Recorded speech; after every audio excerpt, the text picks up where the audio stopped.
भारत में अनेक तीर्थ क्षेत्र ऐसे हैं जहां पर पितरों के लिए पिंडदान किया जाता है। उनमें से एक तीर्थ क्षेत्र है गया, जो बिहार राज्य में स्थित है। पौराणिक कथा के अनुसार भगवान राम लंका विजय के उपरांत माता सीता और भाई लक्ष्मण के साथ पुष्पक विमान से अयोध्या के लिए लौट रहे थे, तब गया की पहाड़ी की एक चोटी पर वे विश्राम के लिए रुके थे। उसी समय पहाड़ से राजा दशरथ का हाथ निकला। पहाड़ से आवाज आई, बेटा तुम गया की पवित्र भूमि पर हो, मेरा पिंडदान कर दो, जिससे मुझे मोक्ष मिल सके। भगवान श्री राम ने उसी पर्वत पर अपने पिता दशरथ का पिंडदान किया था। गया यह तीर्थस्थल कैसे बना, इसकी कथा हम सुनेंगे। ब्रह्मा जी जब सृष्टि की रचना कर रहे थे, तब उनसे असुर कुल में गया नामक असुर की रचना हो गई। गया असुरों के संतान रूप में पैदा नहीं हुआ था, इसलिए उसमें आसुरी प्रवृत्ति नहीं थी। वह देवताओं का सम्मान और आराधना करता था, परंतु उसके मन में एक विचार खटकता रहता था कि भले ही मैं संत प्रवृत्ति का हूँ, किंतु मैं असुर कुल का हूँ, इस कारण मुझे कभी सम्मान नहीं मिलेगा।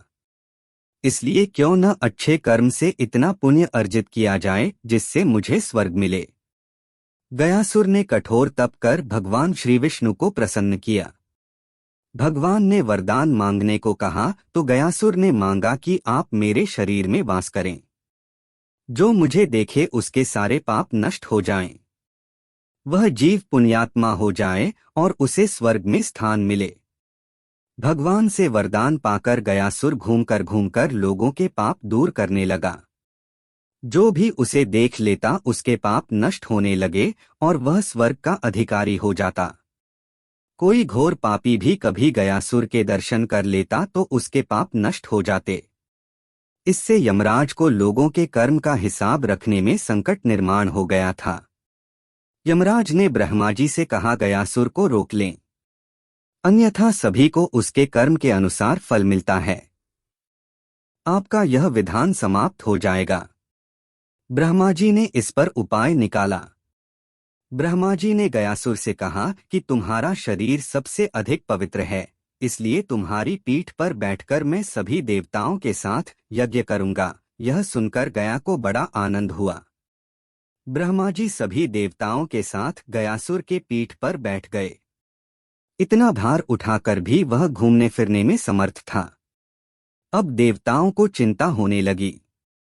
उन्होंने आपस में परामर्श कर यह निश्चित किया कि गयासुर को श्री विष्णु ने वरदान दिया है, इसलिए यदि स्वयं श्रीहरि भी देवताओं के साथ बैठ जाएं तो गयासुर एक ही स्थान पर अचल हो जाएगा। तदोपरांत श्री विष्णु भी उसके शरीर पर बैठ गए।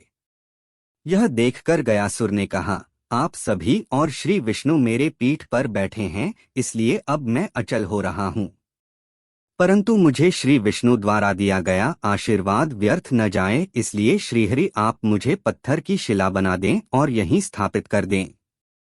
श्रीहरि उसके विचारों से प्रसन्न हो गए और गया को वरदान मांगने के लिए कहा। गया ने बोला, हे नारायण, मेरी इच्छा है कि आप सभी देवताओं के साथ अप्रत्यक्ष रूप से इसी शिला पर विराजमान रहें और यह स्थान मृत्यु के उपरांत किए जाने वाले धार्मिक अनुष्ठानों के लिए तीर्थस्थल बन जाए। भगवान ने आशीर्वाद दिया कि जहां गयासुर स्थापित हुआ वहां पितरों के श्राद्ध तर्पण आदि करने से मृत आत्माओं को पीड़ा से मुक्ति मिलेगी। तब से गया में पितरों के मुक्ति के लिए श्राद्ध किया जाता है। हमारे माता पिता तथा अन्य निकटवर्ती संबंधियों ने हमारे लिए जो कुछ भी किया है उसे पितृऋण कहते हैं। इन सभी को मृत्यु के उपरांत सद्गति प्राप्त हो, इस उद्देश्य से श्राद्ध विधि किया जाता है। भाद्रपद पूर्णिमा से आश्विन अमावस्या इस कालावधि को श्राद्ध पक्ष कहते हैं।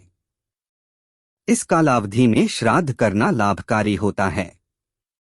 इस कारण हमारे पूर्वज जो अतृप्त इच्छाओं में अटके होते हैं उन्हें उचित गति मिलती है। श्राद्ध के अंतर्गत जिन मंत्रों को उच्चारण किया जाता है उसमें पितरों को गति प्रदान करने की सूक्ष्म शक्ति समाई होती है, इसलिए श्राद्ध विधि से पितरों को मुक्ति मिलना संभव होता है।